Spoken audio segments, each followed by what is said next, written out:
তোদের জন্য তো একটা সুখবর আছে। সুখবর? লটারি পাইছেন নাকি? আরে না, বোনাস পাইছেন নাকি?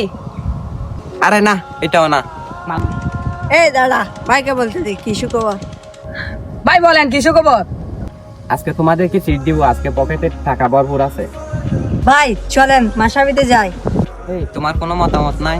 ওর একটা মতামত শুনলাম। না, আমার কোনো মতামত নাই। দাঁড়াও।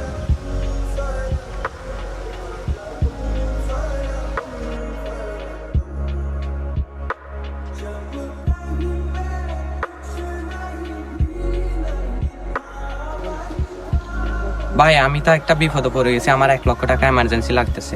তোমরা কেউ দিতে পারবে? আমি 1 সপ্তাহের ভিতরে দিয়ে দিব।